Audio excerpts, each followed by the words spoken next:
ஒருவருக்கு ஒருவர் கேட்கணும். கணவன் சொல்வதை மனைவி கேட்கணும், கீழ்ப்படியணும். மனைவி சொல்வதை கணவன் கீழ்ப்படியணும். பெற்றோர்கள் சொல்வதை பிள்ளைகள் கேட்கணும், பிள்ளைகள் சொல்வதை பெற்றோர்கள் கேட்கணும். நீ பிள்ளைதானு சொல்லக்கூடாது, நீ சின்ன பையன் அவனுக்கு ஒன்றும் தெரியாதுன்னு சொல்லக்கூடாது, நீ சின்ன பிள்ளை அவனுக்கு ஒன்றும் தெரியாது சொல்லக்கூடாது. அதுக்கு ஞானம் இருக்கு, பிள்ளைகளுக்கு ஞானம் இருக்கு. அப்பா அம்மா நாளைக்கு வெளியே போய் கஷ்டப்பட்டா பிள்ளைகள் தான் கஷ்டப்படும். கத்தர் பேசினார், அதெல்லாம் கூப்பிட்டு வீட்டுல கவலையா இருக்கிற வாழை பிள்ளைங்க வாங்க உங்களால் ஜாம் பண்ண போறேன். அப்பா அழுதுமே நல்ல பிள்ளை சந்தோஷமா இருக்குமா, வெளியே அப்பா அழுதுமே சொல்லுமா, எங்கம்மா அம்மா அழுகுறாங்க வெளியே பிள்ளை சந்தோஷிச்சுன்னா சொல்லுமா, அது எவ்வளவு வேதனை போடும். கேட்க வேண்டும், ஒருவர் சொல்வதை கேட்கணும். லிசனிங், அது கேட்கும் போதுதான் அது குடும்பத்தை கத்தர் ஆசீர்வதிப்பார். அல்லையா, கேட்கும் போதுதான் குடும்பத்தை ஆசீர்வதிப்பார். சில பேர் பாருங்க மனைவி சொல்ல கேட்க மாட்டாங்க. ஆதியாகமம் 21:12 வாசிங்க. 21:12. அப்பொழுது தேவன் ஆபிரகாமை நோக்கி அந்த பிள்ளையையும் அந்த அடிமை பெண்ணையும் குறித்து சொல்லப்பட்டது உனக்கு துக்கமாய் இருக்க வேண்டாம், ஈசாக்கின் இடத்தில் ஒரு சந்ததி விளங்கும், அதனால் சாராள் உனக்கு சொல்வதை எல்லாவற்றையும் கேள். எப்படி சொன்னார் பாருங்க, சாராள் மனைவி உன் சாராள் சொல்வது எல்லாவற்றையும் நீ கேள். ஏன்னா சில நேரத்துல நல்லது பேசுவாங்க, மனைவி ஆலோசனை கேட்கணும், மனைவி நல்ல ஆலோசனை கொடுக்கணும். ஏடாகுடமான ஆலோசனை கொடுத்துக்கூடாது. நல்ல ஆலோசனை கொடுக்கும் போது கணவன் கேட்கும் போது அந்த குடும்பம் ஆசீர்வதிக்கப்படும். முதலாவது ஒருமனம், இரண்டாவது அன்பு, மூணாவது கேட்கணும், ஒருத்தருக்கு ஒருத்தர் கேட்கணும், லிசனிங், அதாவது நல்லா கேட்கணும், கீழ்ப்படியணும். நாலாவது பாருங்க, பாராட்டுதல் வீடுகளுக்குள்ள இருக்கணும். பாராட்டணும், கணவனை பார்த்து மனைவி பாராட்டணும். ரொம்ப நீங்க நல்ல அழகா நீங்க இந்த வேலையை செஞ்சு முடிச்சிட்டீங்க, நல்லா சம்பாதிச்சிட்டீங்க, இந்த பொருள் வாங்கிட்டீங்க. அதே போல மனைவி கணவன் மனைவியை பாராட்டணும், பிள்ளைகளை பாராட்டணும், பிள்ளைகள் பெற்றோர்களை பாராட்டணும். சும்மா ஒப்புக்கெல்லாம் பாராட்டக்கூடாது. எப்படி பாராட்டக்கூடாது? ஒப்புக்கெல்லாம் பாராட்டக்கூடாது, உண்மையாவே பாராட்டணும். சும்மா சில பேர் மனசுக்கு ரெண்டு பாத்துறாங்க சொல்லிட்டு உள்ள வந்து நல்லா இருக்கும். பிள்ளைங்க பாவம் அப்படியே கஷ்டப்பட்டு எங்க அப்பா போய் காமிக்க போறேன், எங்க அப்பா பார்த்து நல்லா இருக்குன்னு சொல்லணும் சொல்லி காமிப்பாரு. இதுதான் இந்த மாதிரி எத்தனை பேர் செய்யறாங்க, போய் கல்யாணம் பிள்ளைங்க என்ன செய்யும், இந்த நாளைக்கு இந்த எதுவுமே காமிக்கூடாது. சரி தனிப்பட்டு நினைக்க மாட்டாங்களா? சும்மா பாராட்டுங்க, பிள்ளைங்களுக்கு ஒரு பாராட்டுங்க, வெரி குட்பா சொல்லுங்க, அந்த இதோட பெஸ்டா வந்துடும். 70 மார்க் தான் வாங்கியிருக்கேன் அப்பா அம்மா, நான் 70 மார்க் தான் வாங்கியிருக்கேன், இன்னொருக்கு கொட்டி அடுத்த தடவை 80 வாங்கினா அடுத்த 60 தான் வாங்கும். வெரி குட்பா, 70 வாங்கிட்டியா, பாராட்டுறவே, நல்லா படிச்சிருக்கிறேன், அடுத்த முறை என்ன செய்யணும், நீ 80 வாங்கினா 90 வாங்கிட்டு வருவான். பாராட்டுதல். இன்னைக்கு உதட்டாளவு தான் பாராட்டக்கூடாது.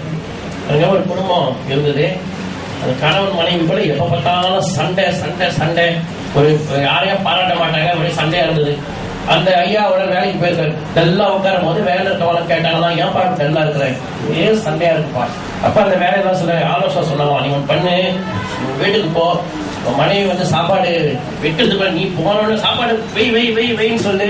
அந்த மாதிரி மனைவி சாப்பாடு வந்து வைப்பாங்க, சாப்பாடு சாப்பிட்டு நல்லா இருக்கோ நல்லா இல்லையோ நான் சொல்லு, ரொம்ப நல்லா இருக்குப்பான்னு சொல்லி, அது உப்பு இருந்தாலும் சரி, அது காரம் இருந்தாலும் சரி, எதுவாக இருந்தாலும் சரி, சூப்பரா இருக்கு இந்த சாப்பாடு நீ சொல்லிடு. அதே நேரத்துல பாருங்க, இந்த ஐயா இங்க பேசிக்கும் போது மனைவி வீட்டுல அப்படியே கவலையா உட்கார்ந்தாங்க. பக்கத்து வீட்டு அக்கா வந்து கேட்டாங்க, என்னக்கா இப்ப அமைதியா இருக்கிறீங்க? இல்ல கணவன் மனைவி சேர்ங்க புருஷன் சண்டை போட்டுனே இருக்கிறாங்க. அப்ப அவங்க சொன்னாங்களா, நீ கொஞ்சம் பண்ணு, நீ நல்ல சுவையா சமைச்சு போடு, அவருக்கு நீர் வாங்கி விட ஊத்தி விட விடு, அவர் சந்தோஷப்பட்டு. இந்த மாதிரி சொன்னா எனக்கு சரியா சமைக்க தெரியாது, அதையும் கவலைப்படுறேன், நான் சமைச்சிட்டேன். இந்த அக்கா சமையல் செஞ்சு வச்சுட்டாங்க. இந்த ஐயா எப்படி வர்றாரு வீட்டுக்கு, பாராட்டணும், உள்ளத்துல இருந்து உதட்டல அந்த மாதிரி நினைச்சுக்கிறாங்க. வந்த உடனே சாப்பாடு போடணும். ஐயா உள்ள வந்தோடனே சோறு போடு உடனே அந்த அம்மா சோறு தட்டி வச்சாங்க, சாப்பாடு போட்டாங்க, இந்த மாதிரி ஊட்டி வேலை விட்டாங்க. ஒரு நாள் தான் சும்மா இருக்கக்கூடாதா, இந்த சமையல் செஞ்ச அம்மா இவனை மனைவி செஞ்சிருக்கு, 1000 முட்டம் கொடுக்கணும்.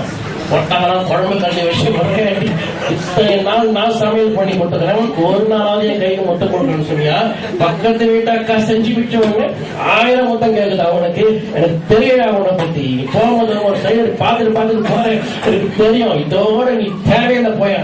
அப்படின்னா வச்சுக்க, உதட்டளவுல பாராட்டினா இதான், உதட்டளவுல பாராட்டினா நம்மள வந்து முடியும். மனசார பாராட்டினாங்க, மனதார பாராட்டி பாருங்க, குடும்பம் ஆசீர்வதிக்க போதும். ஹல்லேலூயா. இப்படி பண்ணுங்க, இப்படி பாராட்டணும், மனதார பாராட்டுங்க. ஜென்ரலா நான் சொல்றேன், எல்லாமே செய்திகள் கேட்கிறவங்க தான் இல்லைங்களா, நல்ல செய்திகள் கேட்க. ஜென்ரலா ஒரு குடும்பம் எப்படி இருக்கணும்னு சொல்லி உங்களுக்கு சொல்றேன். முதலாவது என்ன செய்யணும், குடும்பத்துல ஒரு மனம், ரெண்டாவது அன்பு, மூணாவது கேட்கணும், நாலாவது பாராட்டுதல். அஞ்சாவது பாருங்க என்ன இருக்கணும், ஒரு கம்யூனிகேஷன், ஒரு உறவு முறை, தொடர்பு. கணவன் எவ்வளவு சம்பாதிக்கிறாரு மனைவி பிள்ளைகளுக்கு தெரியணும். எவ்வளவு உங்க அப்பாவுக்கு எவ்வளவு சம்பளம் கேட்கறாங்க வச்சுங்க, எவ்வளவோ சம்பாதிக்கிறது தெரியவே தெரியாது. அப்படிலாம் போய் சில மனைவிக்கு தெரியாது. மனைவி கிட்ட போய் உங்க கணவர் எவ்வளவு சம்பாதிக்கிறாரு, என்னமோ சம்பாதிக்கிறது, எனக்கு வேண்டியது மட்டும் கொடுத்துரு. அப்படி இருக்கக்கூடாது. கணவன் எவ்வளவு சம்பாதிக்கிறாரு மனைவிக்கு தெரியும். மனைவி வேலைக்கு போனா மனைவி சம்பாதி கணவனுக்கு தெரியும்.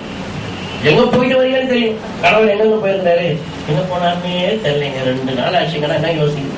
இதுவாது பாருங்க, மனைவி எங்க 3 நாள் ஆச்சுங்க போய் வரணும், என்ன யோசிப்பாங்க. எங்க போறாங்க எங்க வராங்கன்னு தெரியணும். ஒரு சொன்ன கேளுங்க, கணவனுடைய சம்பளம் மனைவிக்கு தெரியலன்னு சொன்னா அதுல 3 காரியங்கள் இருக்கும். ஒன்று, அந்த கணவன் கொஞ்சம் பெருமை புருஷவனா இருப்பார், பந்தா பார்ட்டியா இருப்பார், அதாவது தமிழுக்கு சொல்ல மாட்டார். அப்படி இல்லைன்னு சொன்னா போத மருந்துகளுக்கு சில அடிமையா இருப்பார். அதுவும் இல்லைன்னு சொன்னா வேற பெண்ணோட தொடர்பு இருக்கும். அதுதான் மனைவிக்கு சொல்றேன் பாருங்க. அப்ப நம்ம எவ்வளவு சம்பாதிக்கிறோம் சரி மனைவிக்கு தெரியணும், எவ்வளவு சம்பாதிக்கிறோம் சரி பெற்றோருக்கு தெரியும், கணவனுக்கு தெரியணும், பிள்ளைகளுக்கு தெரியணும். அதான் கம்யூனிகேஷன், உறவு முறை இருந்தா குடும்பம் ஆசீர்வதிக்கப்படும். நீங்க எவ்வளவு சம்பாதிக்கிற பிள்ளைக்கு சொல்லிடணும், நான் எனக்கு எவ்வளவு சம்பாதிக்கிறேன், மனைவிக்கு எவ்வளவு சம்பாதிக்கிறேன், பொண்ணுக்கு தெரியும். அந்த பக்கெட் வச்சு அவ கேட்பா. உதாரணத்துக்கு ஒரு 2000 ரூபாய் நீங்க சம்பாதிக்கிறீங்க வச்சுங்களேன், பிள்ளைக்கு 2000 ரூபாய் சம்பாதிக்கிறேன்னு சொன்னா 4000 ரூபாய் ஜீன்ஸ் கேட்குமா? கேட்காது. ஏன்? நினைக்கும் எங்க அப்பாவுக்கு 2000 ரூபாய் சம்பளம், நான் 4000 ரூபாய் ஜீன்ஸ் பேண்ட் கேட்க முடியாது, அந்த 2000 ரூபாய்க்குள்ள ஒரு 500 ரூபாயில ஏதாவது வாங்கி கொடுங்க, அந்த மென்டாலிட்டி வரும். நம்ம வாங்குறது 2000 ரூபாய் வீட்டுல வந்து டாட்டா பிர்லா மாதிரி இருந்தா பிள்ளைங்க தான் கேட்கும், 10 குடும்பங்கள் கூட கேட்கும். அப்ப நம்முடைய சம்பளம், நம்ம என்ன சம்பாதிக்கிறோம், எந்த நிலைமைன்னு சொல்லி குடும்பத்துல தெரியணும், மனைவிக்கு தெரியணும், பிள்ளைங்களுக்கு தெரியணும், கணவனுக்கு தெரியணும். அப்ப அந்த குடும்பம் ஆசீர்வதிக்கப்படும். முதலாவது என்னதுங்க? ஒரு மனம், அன்பு, கேட்கணும், பாராட்டணும், உறவு முறை சரியா இருக்கணும். 5 சொல்லிட்டேன். 6வது